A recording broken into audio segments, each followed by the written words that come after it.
Hey, we're back at Toon's Kitchen. We're going to do a recipe here for you tonight. We're going to do pizza. We're going to do two types of pizza. We're just going to do a regular pan pizza, and I'm also going to do a Chicago deep dish pizza. The dough recipe is the same for both, so just the techniques are a little bit different. So let me show you what I've got here. We have a large mixing bowl that I put 2 tablespoons of sugar in, 1 cup of water that I heated up in the microwave to about 110 degrees. On my microwave, that's 1 minute. So I dumped the hot water in the bowl with the sugar and I mixed it up and made sure that the sugar was diluted into the water. And now I have 1 packet of yeast. And I'm going to put the whole packet of yeast in the bowl. And what the sugar does with the water is it lets the yeast have something to actually eat. And that's what will proof the yeast, what we call proofing the yeast. And so I'm going to take my fork again, and I'm just going to mix that mixture up. And what's going to happen is we're going to let this sit for about 5 minutes. And that yeast will actually take that sugar mixture, and it will start to, for a better lack of term, is it's going to burp. And it's going to create a foam. So we'll come back and see that in just a second. So it's been about 5 minutes, and as you can see, what happened to the yeast is it's making bubbles. So that's what you're seeing is like a foam. So now what I did is I measured out 4 cups of flour. But what I have here is actually 1 cup of all-purpose flour and 3 cups of high gluten flour. Now the high gluten flour makes it so it's stretchy like pizza dough. I put 1 cup of regular flour in there because it makes it not as stretchy, and it's easier actually to form the dough in the pan. But if you want to use all high gluten flour, you can go ahead and do so.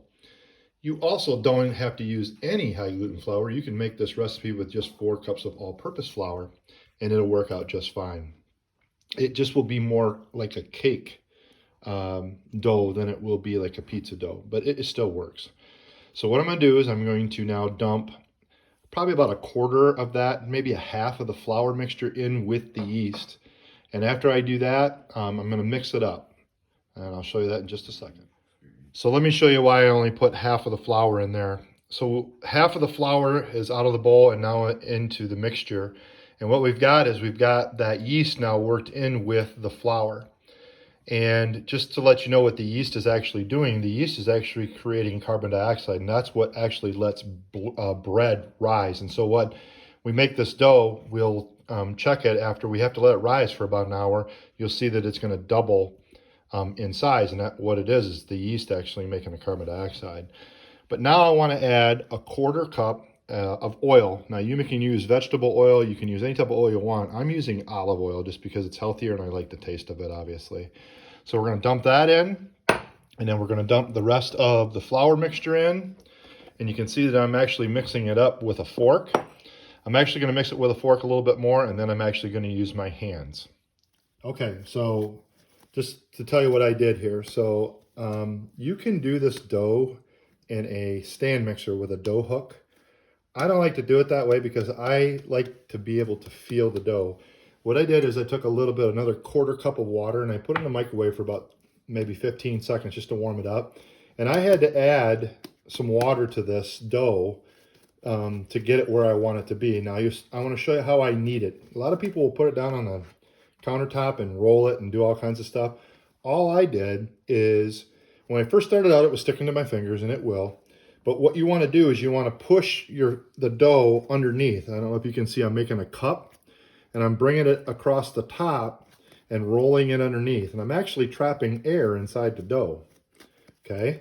And I just keep doing that and kneading it until basically what I'm going to get now is a ball. And I want to show you what it's kind of, because I use the high gluten flour, what you're looking for is when you push the dough in, see it come back?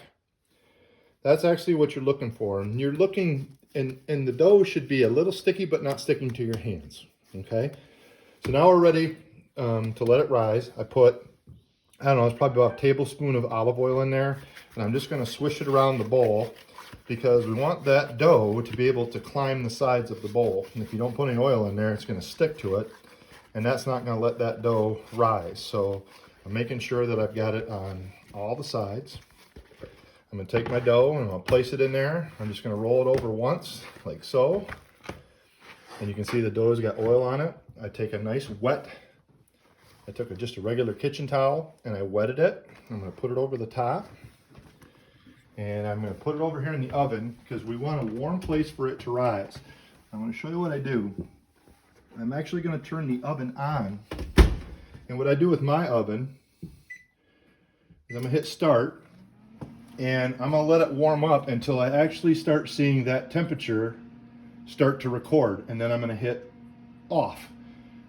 And it's just going to gradually keep that oven at probably about 120 degrees. And it will cool down over the hour, but we've got a good start and we'll keep actually the heat in there. If you don't have an oven that does that, maybe turn the oven on, let it go for maybe a minute, and then shut it off. The dough is in there. Make sure you shut it off. That's the big thing. And then it'll be in a nice warm place. I'm going to let this dough rise for about an hour. You can let it even go more if it needs to. It all depends. Usually though, the yeast that I use, it's about an hour. So, but you can go as long as an hour and a half to 2 hours. And if, let's say you make the dough and somebody comes over and they say, oh, we want to visit for a while, you let that dough rise, you punch it down, you can actually put it on the countertop and just let it sit and it will rise again. You can punch it down again and still use it. If you're going to use it later, like tomorrow, like something happens, you can put it in the refrigerator and it'll be just fine tomorrow. Just let it come out and get to room temperature before you actually start rolling it out into a pizza. So we'll watch give it a good hour before the dough rises and we'll be back to make the pizza. We got the dough out of the oven, and as you can see, it's pretty much doubled in size.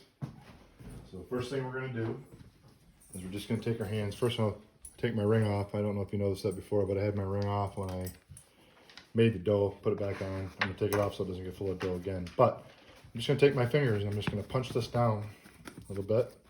You want to get some of that air out of there because when you go to make the pizza. Now I'm going to go ahead and do the regular pan pizza first. Let me tell you what I did. All I did for this one was I took regular pan non-stick spray. This is my Chicago deep style, and what I did on this one is I took some butter. I didn't melt it, I just took a stick of butter and I went around and I lubricated the sides and the bottom, and then I took some olive oil and I just took a barbecue brush, and you want to go around just like that.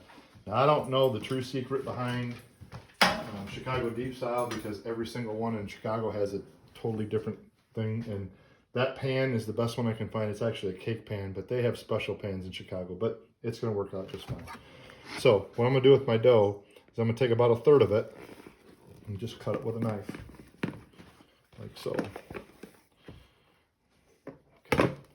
And I'm going to take it and I'm going to lay it down on my pizza pan. I'm going to show you a trick. I have a gas stove. Believe it or not, I'm going to turn it on. Okay. I'll turn one of them on.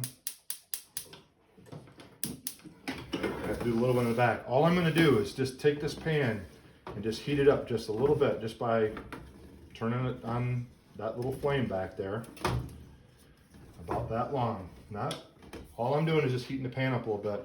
And what you're going to see is that this dough will actually spread easier. Now I'm not going to pick it up and fling it in the air. I'm not that good. But all I'm going to do is, if you can see what I'm doing with my hands, I'm just pushing out from the middle until I get it out to the edge, and then I'm just going around the outside, stretching the dough on the edge, like so. Just keep going around. That'll be just as fast as if you're flicking it through the air. It's not as showy, of course, but hey, whatever. But you can see how elastic the dough is because of that high gluten flour. And when you add that 1 cup of regular flour, what it does is it takes a little bit of that gluten away so that you can get the thing formed to the pan. That's the big thing to me. And as you can see, it's starting to take shape here. And you can actually push it out further and roll it over if you want, but I don't do that. I just get it pushed out to the edge like so. And like I said, I go around, I just kind of pull it with my fingers, keep moving the pan, and pushing down inside that crease inside the pan to push it up the side. Like so. Okay, so there's a regular pan, and all I'm doing now is just making sure the dough is about the same all the way around the pan, because you don't want more in one spot. It won't cook as nicely. And set that aside. Let me show you how to do this deep dish. The deep dish, you're going to take a little bit more than what's left of that, and because you want to leave a little bit, because we're going to have to make what we call a skin top, and I'll explain that to you in just a minute. So we'll take this. I'm not going to heat this one just because I don't want that butter that I put in there to get liquefied with the olive oil just yet. I want to do it when it gets in the oven. So I'm just going to take my time, same thing. I'm going to spread this out. And we'll come back in just a second. I'll show you what we go from there. Go. Okay, so what we're doing here is, before I put the sauce down, just a little secret here, I'm going to put a little skim coat of cheese. And the reason is, this is one of my favorite pizza sauce, like you can get this at Meijer's. It's Italian, obviously. But what that is, it's got a lot of water in it. So if you put a little bit of skim coat of cheese down, that cheese actually creates a barrier for the sauce, so the sauce doesn't make the crust watery. So, and it's going to come up a little bit. That's okay. Just keep working the sauce around. You just keep mixing the cheese in with the sauce. I did 3 great big spoonfuls of sauce there, and you can see that if it doesn't look like it's going to be enough, then we'll get a little bit more out. You should have your toppings out. I've got red onion over here. I've got some mushrooms, some bell pepper, both green and yellow. I used the red in a recipe, so we don't have any of that tonight. And I have some ham and pepperoni. But again, sausage or whatever your favorites are, just have them ready to go. Now I'm gonna stick this pizza, we're gonna just make, this one's for my wife. So she likes ham. And you can do this in any order. It doesn't really matter. Some people like to put the pepperoni down. I like to put the pepperoni down, and we're gonna do some onion. I like to do the pepperoni last. Oh, there's a mushroom. She doesn't like mushroom. I like to do the pepperoni last because, oh, I forgot to put more cheese on it. That's okay. You can go in any order. I'm gonna put a little bit more cheese, obviously. But I like to do the pepperoni last because I like it to cook in the oven. I like my pepperoni kind of crispy. So other people, like I said, your preference.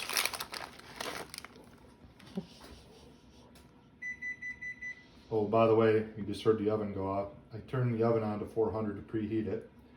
And this pizza will go in and it will cook. And I rotate it, like I'll do 6 minutes on the top rack, and I'll do 6, 7, 8 minutes on the lower rack. But you want to rotate it because obviously there's more heat at the top of the oven. And I usually will start this one off on the bottom rack and then finish it off to the top rack. And when I get the Chicago one going here next, you'll know that the Chicago one, I'll probably, because I'll have this one moved up to the top rack by then, will be on the bottom rack while this one cooks, because that Chicago is going to take probably 45 minutes to cook to 35 to 40 minutes to cook. So this one will go in the oven. And again, yeah, since there's no other pizza here, I'm just going to put that one in there. And I don't keep the timer. I just keep checking it. Okay.